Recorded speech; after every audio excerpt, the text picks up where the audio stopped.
السلام علیکم۔ تین اہم بڑی خبریں ہیں، اس پہ آج ڈسکس کریں گے۔ جماعت اسلامی کی جانب سے بڑی خبر ہے کہ جماعت اسلامی کی سربراہ نے ایک دبنگ اعلان کیا ہے، اس پہ بات کریں گے، اور پی ٹی آئی کی دلیر ورکر اور کمزور قیادت پہ بات کریں گے، جو بڑی اہم خبریں ہیں۔ اور سرکار نے وفاقی حکومت نے جو ہے وہ ایک اسپیشل فورس بنانے کے لیے کہ دھرنے وغیرہ سے تنگ آ کے ایک اسپیشل فورس بنانی ہے، اس پہ بات کریں گے۔ جماعت اسلامی کے سربراہ جو ہیں حافظ نعیم الرحمان، جیسے ہی انہوں نے جماعت اسلامی کی قیادت سنبھالی ہے نا، تو جماعت اسلامی میں ایک کرنٹ سا آ گیا ہے۔ ہم نے دو دور دیکھے ہیں، 5 سال اور 5 سال، کہ جماعت اسلامی کا پہلا 5 سال جو سراج الحق کا ناکام تجربہ تھا، وہ اس کے بعد دوبارہ ان کو پارٹی ان کی شورا فیصلہ کرتی ہے تو دوبارہ ان کو لے کے آنا، تو اسے پارٹی کا پٹھا بیٹھ گیا تھا جماعت اسلامی کا۔ اب جب حافظ نعیم الرحمان صاحب کراچی میں بھی ہم نے دیکھا کہ انہیں بلدیاتی انتخابات کو کس انداز میں لڑا، یہ موجودہ الیکشن کس انداز میں لڑے، جو آئی پی پیز کے مسائل تھے ان کو کس انداز میں مظاہرہ کیا، دھرنا دیا، تو کمال حد تک کو ان کی جو قابلیت ہے، ان کا جو سٹائل ہے، ان کی جو شخصیت ہے، وہ کافی عوام پہ اثر کر رہی ہے۔ یہاں بھی ہم نے دیکھا ہے کہ بڑی وہ غیرت نہیں ہوتی، ہم کہتے ہیں کہ یار غیرت زیادہ پٹھانوں میں ہوتی ہے، تو حافظ نعیم الرحمان صاحب کراچی سے بھی اعلان کرتے ہیں، اور ان کی جو غیرت کا تقاضا کرتے ہیں۔ سیاستدانوں میں ایسے لوگ بڑے کم ہوتے ہیں جو بڑے صاف گو ہوتے ہیں۔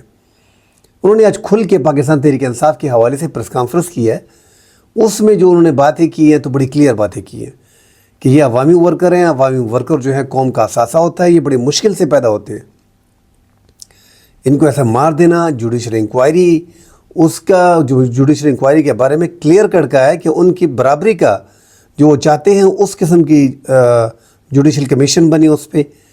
پھر کہا ہے کہ ہمیں معلوم ہے کہ سیاسی ورکر کو مارنا، وہ پرامن لوگ تھے، اتنا آ کے مظاہرہ کر رہے تھے، اگر ڈی چوک آ گئے تو بیٹھے رہتے کیا ہو جاتا،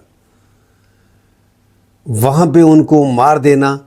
تو جن کو مارنا ہے، جن کو فتح کرنا ہے، ان کو آپ فتح نہیں کر سکتے۔ کشمیر کو آپ 1 لاکھ لوگ جو ہیں ہمارے مارے گئے ہیں، اور آپ لوگ ابھی تک اس کو فتح نہیں کر سکے، اور یہاں پاکستان کو فتح کر رہے ہیں۔ تو بڑے کھلے ڈھلے انداز میں، یہ اب تھوڑی سی ویڈیو ہے، اس کی ایک کلپ ہے، یہ دیکھ لیں آپ۔ دہشت گردوں کی سپورٹ کے لیے کوئی ایک نہیں، آپ یہ بتائیں نا، دیکھیں پاکستان تحریک انصاف سے ایک آپ اختلاف کریں کوئی بات نہیں، ان کے پورے طرز عمل سے کریں، ان کی لیڈرشپ میں جو کچھ ہوا وہ سب کے سامنے، ان کی پارٹی میں اس پر بات ہو رہی ہے۔ اب ہم ان کی پارٹی کو تو نہیں ڈسکس کریں گے نا، لیکن ہم ضرور کہیں گے کہ ان کی لیڈرشپ کو لوگوں کے ساتھ کھڑے ہونا چاہیے وغیرہ وغیرہ۔ لیکن آپ یہ بتائیے کہ جب یہاں سے لے کر اسلام آباد تک انہوں نے کتنی گولیاں چلائیں؟ کوئی گولی نہیں چلائی، وہ تو آگے بڑھ رہے تھے نا۔ اب وہ جیسے بھی بڑھ رہے تھے، ٹھیک ہے نا، وہ آگے بڑھ رہے تھے نا، انہوں نے کوئی گولیاں تو نہیں چلائی نا۔ تو آپ کیسے گولیاں چلا سکتے ہیں ان لوگوں کو جنہوں نے کوئی گولی نہیں چلائی ہے؟ تو آپ پولیٹیکل پارٹی سے اختلاف 1000 کریں، یہ کہیں یہاں کرنا چاہیے یہاں نہیں کرنا چاہیے، پھر حکومتیں طے بھی کرتی ہیں، وہ سب اپنی جگہ، لیکن یہ رائٹ آپ کو کس نے دیا ہے کہ جگہ خالی کرنے کے لیے آپ گولیاں چلائیں گے؟ یہ کوئی مطلب سرحدیں ہیں؟ دشمن ملک سے تو آپ لڑتے نہیں ہو، جو آ کر آپ کے ہاں کشمیریوں کو 1 لاکھ کی تعداد میں شہید کر چکے ہیں، ان سے لڑتے ہوئے جان جاتی ہے حکومتوں کی۔ انہوں نے پچھلے باجوہ صاحب کے تو اسٹیٹمنٹ پڑھے ہوئے ہیں نا، اور جو انہوں نے صحافیوں سے بات کی تھی کہ ہمیں تو کہتے ہوئے بھی شرم آتی ہے کہ ظاہر ہے پاکستان کا معاملہ ہے، ہم اس طرح سے بات کرتے ہیں تو پوری دنیا میں غلط میسج جاتا ہے، لیکن ان کو شرم نہیں آئی تھی باجوہ صاحب کو، تو ان سے لڑتے ہوئے تو ان کے حال خراب ہوتے ہیں، اور اپنی قوم کو فتح کرنے کے لیے آپ بہت طاقتور ہیں۔ یہ نہیں چلے گا بھائی، کتنا آپ کریں گے؟ جی تو بھلے آپ نے ویڈیو دیکھی، بھلے بڑے کھلے ڈھلے الفاظ میں حافظ نعیم الرحمان نے اس کی مذمت کی ہے۔ ان کی پریس کانفرنس کا حصہ ذرا زیادہ تھا، مگر میں نے چونکہ ویڈیو جو ویلاگ بنانا ہے وہ 8-9 منٹ کا ہوتا ہے، تو ہم کوشش کر رہے ہیں کہ ناظرین، تو آپ نے یہ حافظ نعیم الرحمان صاحب جنہوں نے پریس کانفرنس کی ہے، اس کی پریس کانفرنس ذرا طویل تھی، میں نے ان کی چند اقتباسات آپ کے ساتھ شیئر کیے، مگر بڑے کھلے انداز میں اس ٹائم پہ پاکستان میں پہلے پالیٹیشنز ہیں مولانا فضل الرحمان صاحب اور حافظ نعیم الرحمان صاحب، جنہوں نے باقاعدہ کنڈیم کیا اور سامنے کھڑے ہو گئے ہیں۔ آج ہم نے دیکھا ہے کہ ANP عوامی نیشنل پارٹی، بادشاہ خان جو ہیں ان کے پوتے، اسفندیار ولی کے بیٹے، ایمن ولی خان صاحب نے کہہ دیا ہے کہ تحریک انصاف پہ بین لگا دی جائے، ہم اس کی حمایت کرتے ہیں۔ تو جب ان کو سینیٹر، انہوں نے ویسے بھی دیکھی این پی کی حالت آج کل کیا ہے، وہ ڈیفینیٹلی مطالبہ کریں گے کہ بین کریں، یار یہ پارٹی بین ہو، یہ سیاست میں نہ ہوتا کہ، حالانکہ ان کو اندازہ نہیں ہے کہ پارٹی بین کر دینے سے پاکستان تحریک انصاف عمران خان ہے، پارٹی نہیں ہے۔ پھر بھی آپ نہیں جیتیں گے جب تک آپ عوام میں اپنی جگہ، پختونخوا میں ایسا گڑھ عمران خان نے بنا دیا ہے کہ اگر ان کا امیر حیدر ہوتی، جس نے بڑے زبردست کام کیا پختونخوا میں اپنے دور حکومت میں، اور پی ٹی آئی نے 10 سال میں کوئی بڑا تیر نہیں مارا، مگر عمران خان کے نام پہ یہ تیسری بار لوگ جو ہے کھلا مینڈیٹ 2/3 اکثریت 3/3 اکثریت کا دے رہے ہیں۔ اور اس بار بھی عمران خان جب تک ہوں گے، مجھے نہیں لگتا کہ مسلم نون، اے این پی، یہ جماعتیں آگے سروائیو کر سکیں گی۔ اور جس انداز میں ایمن ولی کو سینیٹر منتخب کیا گیا بلوچستان سے، اب وہ جس طرح حمایت کرتے ہیں اور جس انداز میں آتے ہیں، وہ زرداری کے ایک اشارے کے محتاج ہوتے ہیں۔ ان کے بابا جو ہے وہ زرداری کا بڑا احسان لیتے ہیں کہ زرداری جو ہے ہمارے بڑے، ہم ان کی عزت کرتے ہیں، انہوں نے پختونخوا کو نام دیا، ابھی دوبارہ نام، ابھی آپ کہہ رہے تھے خیبر پختونخوا کر دیں، خیبر پختونخوا کو خیبر ہٹا دیں، پختونخوا کر دیں، 26ویں ترامیم کی آپ کی یہ بات مانی گئی؟ اس کے باوجود کیونکہ اس کو لایا گیا ہے ان چیزوں کے لیے، آگے رکھنے کے لیے، یہ آصف زرداری کا ایک پلان تھا ایمن ولی کو آگے لے کے آنا۔ خیر اس ڈسکشن میں نہیں پڑھنا چاہتا، جو اہم خبریں اس کی طرف جانا چاہ رہا ہوں کہ پی ٹی آئی کا ورکر بڑا دلیر ہے، قیادت انتہائی کمزور ہے، میں بزدل کا ورڈ استعمال نہیں کروں گا، کمزور قیادت ہے۔ عمران خان کے بغیر پی ٹی آئی میں کوئی لیڈر ہے نہیں، اور یہ عمران خان کی اپنی غلطی ہے، اپنے علاوہ انہوں نے پارٹی میں کوئی بڑا لیڈر رکھا ہی نہیں۔ پنجاب میں ان کو موقع ملا تھا کہ عثمان بزدار کی جگہ پہ ایک تگڑے آدمی کو رکھتے، آج یہ موقع ان کو دیکھنے کو نہ ملتا۔ کوئی ایک سیاسی تگڑا لیڈر انہوں نے اپنی پارٹی میں جاتے ہوئے چھوڑا نہیں۔ جو مراد سعید اور 1 2 3 اور نام تھے وہ اسٹل روپوش ہے۔ حماد اظہر بڑا نام تھا، حکومت میں نظر آ رہا تھا کہ یہی آدمی ہے، اپوزیشن میں ہم نے دیکھا ہے کہ وہ زیرو۔ شیخ وقاص البتہ جو ہے وہ لیٹ آئے ہیں تحریک انصاف میں، وہ جو ہے ایک بڑا نام ہے اور وہ اپنی سیاست پراپر طریقے سے کر رہے ہیں، ان کو اندازہ ہے۔ مگر یہ باقی جس انداز میں کر رہے ہیں، جتنے دلیر یار ہم نے دیکھے ہیں، یہ جو بولتے تھے نا کہ پی ٹی آئی کا ورکر ممی ڈیڈی ہے، برگر ہے، انہوں نے ثابت کیا ہے، ایک جماعت اسلامی کا ورکر، ایک جمعیت علماء اسلام کا ورکر، اور ایک پاکستان تحریک انصاف کا ورکر، یہ جان دینے کو تیار ہیں اپنی لیڈران کے لیے۔ بڑے کم لوگ ہوتے ہیں۔ آج حافظ نعیم الرحمان صاحب نے بھی کہہ دیا ہے کہ یہ ورکر اتنی آسانی سے پیدا نہیں ہوتے، بڑی محنت سے آگے آتے ہیں، اور یہ قوم کا سایہ ہوتا ہے، یہ ملک کا اثاثہ ہوتا ہے، یہ سیاسی جماعتوں کا اثاثہ ہوتا ہے۔ ان کو مار دینا، کیونکہ ورکر، اب پی ٹی آئی کو بہت لوگ پسند کرتے ہوں گے، اب یہ سے بتایا جا رہا ہے کہ 2 کروڑ فرض کا ووٹ عمران خان کے، تو جلسے میں کتنے لوگ نکلتے ہیں؟ 50,000۔ تو ایسے 50,000 لوگوں کو 2 کروڑ میں چننا یہ جگرے کا کام ہے۔ یہ لوگ جب آتے ہیں نا، یہ لوگ جو ہوتے ہیں یہ پالش ہو کے آتے ہیں، یہ بڑے دلیر ہوتے ہیں، ایسے ورکر پارٹی کی جان ہوتے ہیں۔ جب آپ ان کو چھین لیتے ہو بڑی مشکلات ہوتی ہیں پارٹی کو۔ تو قیادت نے بزدلی دکھائی تھی، پہلی دفعہ بھی دکھائی، ہم نے دیکھا کہ علی امین ڈنڈاپور برآمد ہو گئے تھے وہی ہری پور سے، اس بار مانسہرہ سے بشرا بیوی سمیت۔ بشرا بیوی نے جب سے یہ معاملات اپنے ہاتھ میں لیے ہیں نا، آپ یقین کریں، بشرا بیوی ان کی ذاتی زندگی عمران خان کی اور بشرا بیوی کی، جب سے بشرا بیوی عمران خان کی زندگی میں آئی ہے، اصل میں یہ عمران خان کی پیرنی تھی، اس وجہ سے عمران خان نے ان سے شادی کی ہے۔ اور میں اس ڈیٹیل میں نہیں جانا چاہتا کہ وہ بچوں کو چھوڑ دیا اور ادھر آ گئی، ابھی وہ میاں بیوی ہے، ایک رشتہ ہے ان کا۔ مگر جب سے یہ آئی ہے تو توشہ خانہ کا مسئلہ بھی عمران خان نے نہیں کیا، وہ بھی بشرا بیوی نے کیا۔ جو گڑی تھی وہ بھی بشرا بیوی نے بیچی، جو ہار تھا وہ بھی بشرا بیوی نے بیچا۔ یہ سارے معاملات جو ہے، فرا گوگی ان کی فرینڈ تھی، ان کے تھرو یہ عمران خان میں یہ چیزیں تھی نہیں، یہ گڑی بیچنا، یہ چیزیں بیچنا، یہ توشہ خانہ میں جمع کرنا، اصول کے تحت جمع کرنا ایک طریقہ تھا، مگر عمران خان بشرا بیوی کی کسی بات کو ٹال نہیں سکتا۔ یہ زندگی میں پہلی بار یہ جو جلسے میں جو عمران خان کو کامیابی ملی تھی، یہ جو اتنا کراؤڈ گیا تھا 50-60 ہزار، جس میں 97-98% پختونخوا کا تھا، 99%، جو عمران خان کے لیے بڑی اسٹرگل کر کے 26 نومبر کو گئی تھی، ان کو بشرا بیوی کی وجہ سے وہ کراؤڈ فیل ہو گیا اور اتنے لوگ مارے گئے۔ خیر وہ مارنے میں الزام میں بشرا بیوی کو نہیں دے رہا، مگر جو کام کیا انہوں نے، جو ایگریشن شو کی ہے، جو حکم نہیں مانا ہے اپنے عمران خان کا اور ورکر کو مزید، یا آپ چائنا چوک میں بیٹھے رہتے یا آپ ڈی چوک میں بیٹھے رہتے، فاصلہ جو ہے 1-8 کلومیٹر کا ہے.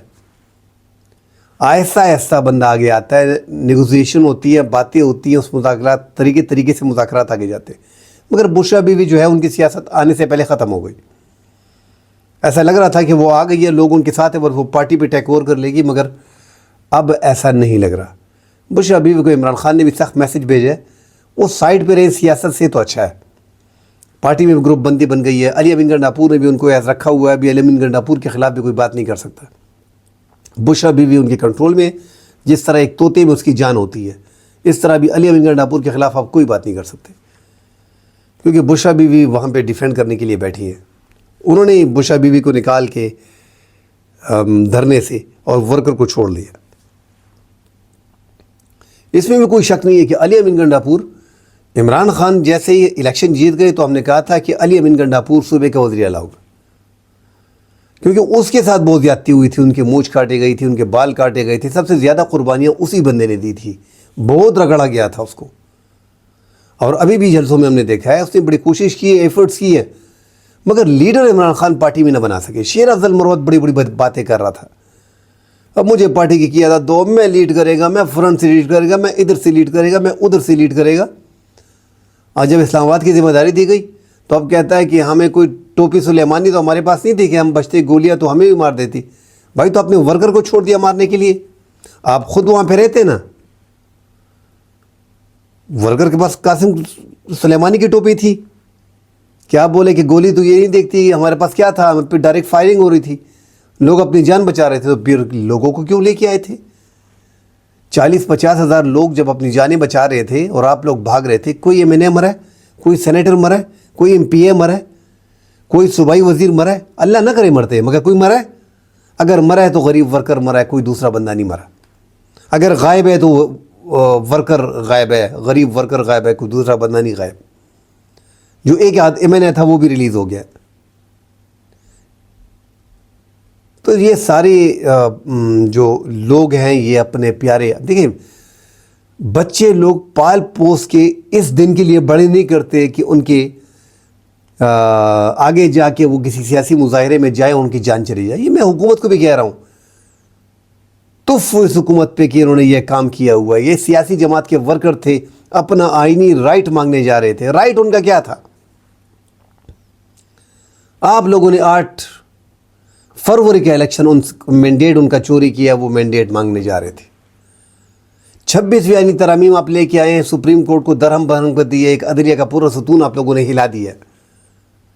کس انداز میں 26ویں آئینی ترامیم آپ نے پاس کی ہے، کس کو کس طرح ٹارچر کیا، کس طرح اٹھایا ہے، کس طرح 26ویں ترمیم آئی پورے پاکستان نے دیکھی.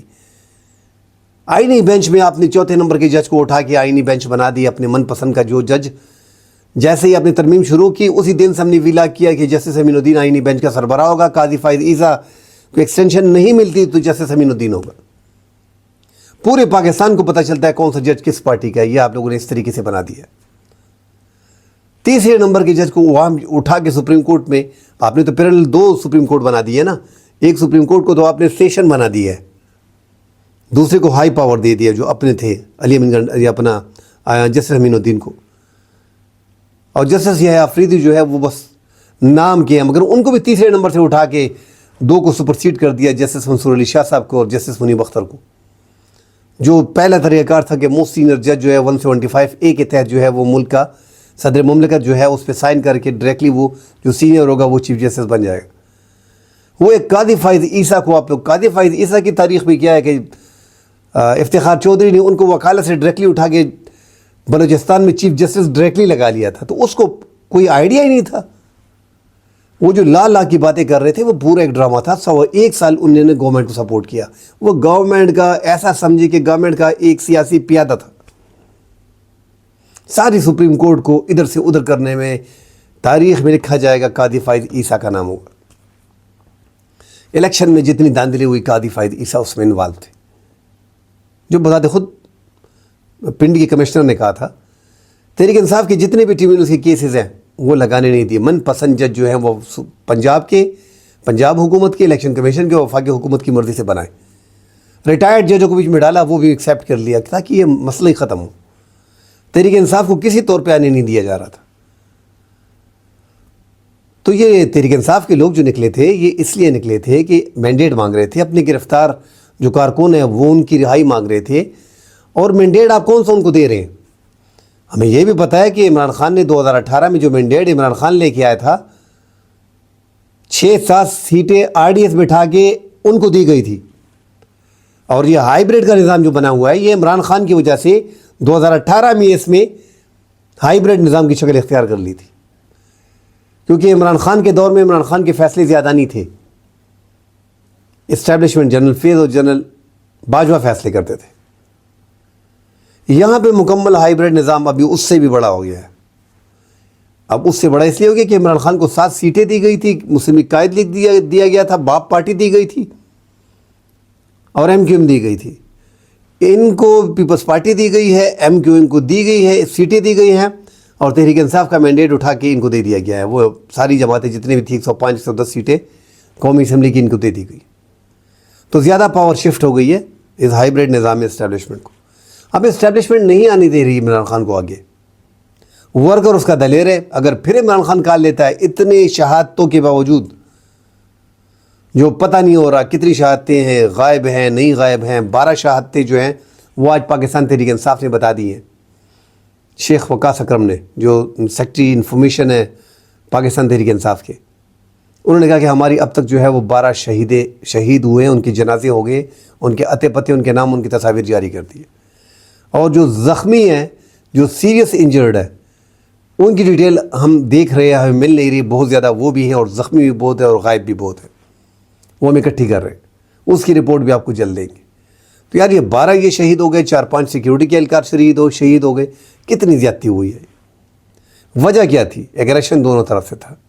دونوں طرف سے ایسے بندوں کو, اب محسن نقوی ملک کا وزیر داخلہ ہے اور PCB کے چیئرمین ہے, ایک اخبار کا رپورٹر تھا, مالک بنا, امیر آدمی ہے, باہر رہتا ہے, چینل ہے ان کے اپنے, اور ڈائریکٹلی انہوں نے بھی کوئی پراپر الیکشن سے جیت کے تو نہیں آئے نا. یہ دوسرے کون سے جو بیٹھے ہیں ابھی اس ٹائم پہ, یہ کون سے جیت کے آئے ہیں؟ تو محسن جو ہے سارے ایک جیسے ہیں. وفاقی وزیر داخلہ جو ہے محسن نقوی, اور وزیر اعظم سے لے کے پوری کابینہ یہ ساری ایک ہے. یہ صرف محسن نقوی کی بات نہیں ہے. اب ان کے لیے علیحدہ فورس بھی بنائی جا رہی ہے کہ اسلام آباد پہ کوئی, کیونکہ ابھی بڑی بدنامی بھی ہو گئی ہے نا کہ ڈائریکٹلی شوٹ کرنا. تو یہ جو میں بار بار بتا رہا ہوں کہ گیپ پڑ رہا ہے, یہ پختونخوا میں یہ پہلے تھوڑی بہت اسٹیبلشمنٹ کی مخالفت تھی PTM کی طرف سے, مہارنگ بلیش کی جانب سے, پنجاب میں, بلوچستان میں, پختونخوا میں.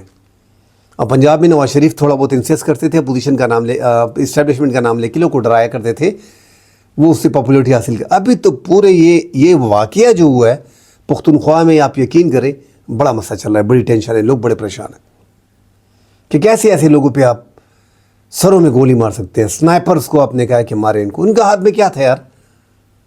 وہ جو اتنا فاصلہ طے کر کے اٹک میں کنٹینرز آپ نے رکھے, اسکیویشن آپ نے کی, سڑکیں آپ نے جو کھودی تھی, جو آنسو گیس, لاٹھی چارج, شیل, ربڑ کی گولیاں برداشت کرتے کرتے اٹک سے آ گئے, کٹی پہاڑی میں آ گئے, وہاں 2-2.5 گھنٹے, پھر آ کے 0 پوائنٹ پہ, پھر 26 نمبر چنگی پہ, پھر اسلام آباد پہنچے.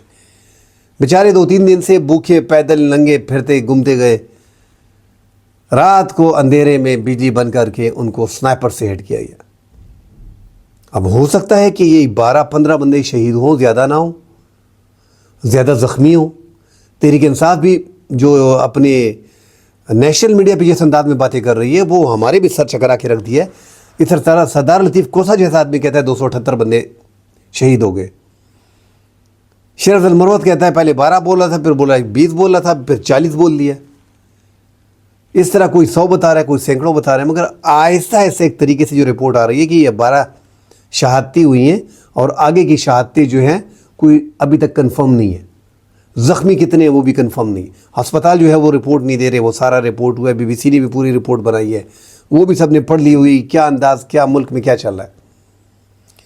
تو یہ ہائیبریڈ نظام میں یہ چیزیں پھر ہوتی ہیں نا کہ ڈائریکٹلی آرڈر دیا جاتا ہے شوٹ آرڈر کا 245 آرٹیکل کے تحت جو پاور دی گئی تھی فوج کو وہ استعمال کی گئی اور لوگوں کو مارا گیا. تو آج یہ ڈیولپمنٹ تھی کہ ان پہ باتیں کرنی تھی. بزدل کی عادت ہے پاکستان تحریک انصاف کی. پاکستان بزدل کا ورڈ میں نے پھر استعمال کر دیا. یہ بشرا بیوی نے بھی استعمال کیا تو سلمان اکرم راجہ صاحب خفا ہو گئے. اور بشرا بیوی کو تو خیر استعمال کرنا نہیں چاہیے تھا. سلمان اکرم راجہ نے بڑا اچھا جواب دیا تھا کہ میں جواب دے عمران خان کی فیملی کو نہیں ہوں، عمران خان کو اور پارٹی کو ہوں. تو جو کمزور کی عادت ہے، ان کو جو ورکر ملے ہیں وہ بڑے دلیر ہیں، بڑے بہادر ورکر ہیں پی ٹی آئی کے، جو اپنی جان خان کے لیے دینے کو تیار ہے. مگر ان بیوقوفوں کو یہ پتہ نہیں ہے کہ ان کے لیڈر جو ہے وہ بھاگ جاتے ہیں، میدان میں ان کو اکیلا چھوڑ دیتے ہیں. اب یہ جو لوگ مر گئے، ان کے بچے ہیں، ان کے والدین ہیں، وہ رو رہے. وہ 1 کروڑ روپے کا اعلان تو آپ نے کر دیا ہے، بڑی اچھی بات ہے، زبردست ہے. آپ لوگ گئے ہو، میں نے دیکھا ہے کہ 12 کے 12 جنازوں میں آپ لوگ آپ کے M P As, M N As, senators, وزراء گئے ہیں، اچھی بات ہے. مگر بندہ تو چلا گیا نا، پیسوں کا کیا کرنا. تو بڑے مسائل ہوتے ہیں. آگے سے خیال کریں، جتھے لینے سے 50,000 40,000 سے کام نہیں ہوتا. ایک تو کرنا نہیں ہے، کوشش کریں طریقے سے اب ہم و تفہیم سے معاملات حل ہو. ایک تو یہ بڑا مسئلہ ہو گیا، اب ہو سکتا ہے کوئی تھوڑا بہت راستہ نکل آئے. پھر بھی اگر نہیں نکلتا اور آپ نے اسی طرح ایجیٹیشن کرنی ہے اور آگے جانا ہے، ایک تو یہ سمجھ لیں کہ پارٹی پہ پابندی لگنی جا رہی ہے، گورنر ہاؤس لگنے جا رہا ہے. پھر بھی اگر 2-3 ماہ میں یہ سارا پروسیس اس ٹائم پہ ہو چکا ہوگا، آپ کے لیے سختیاں زیادہ ہوں گی. پھر اگر آپ آتے ہیں تو پھر 2-3-4 لاکھ لوگ لے کے آئیں تبھی کام بنے گا، ورنہ آپ کو کچھ نہیں بننا. اسٹیبلشمنٹ کو پتہ ہے کہ پاور 8 فروری میں آپ کی تھی، عوام آپ کے ساتھ ہے. مگر مجھے پریشانی یہ ہے کہ اسٹیبلشمنٹ نے بلا وجہ کا اس حکومت کا، اس کمزور حکومت کا بوجھ اپنے سر کیوں لیا ہوا ہے. یہ فاصلے مزید کیوں بڑھا رہی ہے. ان فاصلوں کو کم کیا جائے. کم ہو سکتے ہیں. جس طرح جنرل باجوہ نے ہوشیاری کی اس ملک میں، جنرل فیض اور جنرل باجوہ مل کے 2018 میں حکومت تھی عمران خان کی جو دی گئی تھی، اور جنرل باجوہ جنرل فیض جو ہے وہ مسلم نون نواز شریف سے، شہباز شریف سے، رانا ثناء اللہ سے، خواجہ آصف سے تعلقات بنائے رکھے تھے. اور عمران خان وہاں چیختا رہا کہ میں ایک پیج پہ ہوں. یہ حکومت ایک پیج پہ مکمل طور پہ 100% ہائیبریڈ نظام ہے. سارے کام جو ہے وہ اسٹیبلشمنٹ کر رہی ہے اور یہ حکومت بس سائن کر رہی ہے. تو اس اسٹیبلشمنٹ کو بھی چاہیے کہ ملک کے وسیع تر مفاد میں عمران خان کے سر پہ ہاتھ نہ رکھیں، چلائیں اس حکومت کو جس طرح آپ چلانا چاہیں چلائیں. مگر جو جنرل باجوہ جنرل فیض نے کیا وہی طریقہ اپنائیں، اڈاپٹ کریں کہ اتنی بڑی سیاسی جماعت کو آپ دیوار سے کیسے لگا سکتے ہو. آج بھی اگر الیکشن ہو جائے اس ملک میں تو ملک کی سب سے بڑی جماعت وہی ہوگی، کوئی جیت نہیں سکتا اس سے. یہ قد آپ لوگوں نے بڑھا دیا ہے. 31 سال سزا سنا دی سائفر کیس میں، توشہ خانہ کیس میں، عدت کیس میں، القادر ٹرسٹ میں. ان کی ضمانتیں ہو گئی، عوام نے دیکھا. تو یہ پاپولیرٹی جو تھوڑی بہت اس میں نالائکی اس پی ڈی ایم کی تھی، کچھ ایجنسیوں کی تھی، اس بندے کو اتنا بڑا بنا دیا کہ وہ جیل میں اتنا بڑا ہو گیا کہ وہ جیل سے ابھی الیکشن آپ کریں، ساری پارٹیوں کو ایک طرف کریں، واللہ کہ آپ ان سے جیت جائیں. تو میں بولوں کہ اسٹیبلشمنٹ کے اور عوام کے جو راستے جو گیپ آ گیا ہے پختونخوا میں، بڑا ڈر لگ رہا ہے. یہ بڑا کم ہونا چاہیے تھا. جتنے فاصلے کم کر سکتے ہو، یہ جو جتنی رنجشیں ہیں، کیونکہ ہم افواج کے بغیر کچھ بھی نہیں ہے. افواج ہماری سرحد کی محافظ ہے. اور پاکستان کے عوام اپنی افواج سے پیار کرتے ہیں. اور یہ ہم نے اپنے عوام کو کس ڈگر پہ ڈال دیا ہے. سوشل میڈیا پہ دیکھو، آج میں دیکھ رہا تھا پرانی ویڈیو جو تھی ہماری، جو جوان شہید ہوئے ہیں گاڑیوں میں بلوچستان میں، ادھر ادھر پختونخوا کے بعض علاقوں میں جو ٹی ٹی پی کے دہشت گردوں نے شہید کیے. آپ دیکھیں، اس کو کھول کے دیکھیں سوشل میڈیا پہ، کسی بندے نے نیچے کوئی اچھا کمنٹ نہیں کیا، اور وہ لافنگ کی ایموجی جو ہے، ہنسنے کی ایموجی جو ہے وہ چھوڑی ہوئی ہے. بڑا دکھ ہوتا ہے واللہ. تو خدا کے لیے یہ گیپ کو کم کریں، لگے رہیں اپنی سیاست، ان کو بٹھائیں طریقے سے. یہ جو جس طرح کی یہ واقعہ ہو گیا ہے، یہ سانحہ 26 نومبر، یہ ہونا نہیں چاہیے تھا. یہ بالکل بھی ایکسیپٹیبل نہیں ہے، اور یہ اس ملک کے لیے بہتر نہیں ہے. ایسے واقعات سے بچنا چاہیے. اب حکومت کر رہی ہے آگے جا کے دوبارہ ایسی فورس بنا رہی ہے جو فوج کی انڈر ہوگی، اور وہ کوئی اسلام آباد پہ انٹر ہوگا تو پھر وہ کنٹرول کرے گی، افواج بدنام نہیں ہوگی. یہ پہلے اس طرح کر لیتے. یہ بھی ایک طریقہ ہم دیکھ رہے ہیں کہ اس کو اپلائی کیا جا رہا ہے. مگر یہ گیم، یہ جو اب پختونخوا میں جو فاصلے بڑھ گئے، ایک تو الیکشن 8 فروری کے الیکشن سے بڑے تھے، دوسرا اب یہ جو ہے 26 نومبر کے واقعے سے بہت زیادہ بڑھ گئے. ادھر پختونخوا کرم میں لڑائیاں چل رہی ہے، کرک میں ہو رہا ہے، ادھر پی ٹی ایم جو ہے وہ ان کے ساتھ بہت زیادہ جو ہے تناؤ ہے اسٹیبلشمنٹ کا. تو یہ سارے ہم کیوں مخالفت کر رہے ہیں؟ یا اللہ نہ کرے ہم کس طرف جا رہے ہیں؟ کل مزید اس پہ کھل کے بات کریں گے. یہ ویلاگ مجھ سے لمبا ہو رہا ہے، کل انشاءاللہ اس پہ ڈیٹیل سے بات کریں گے. اللہ حافظ.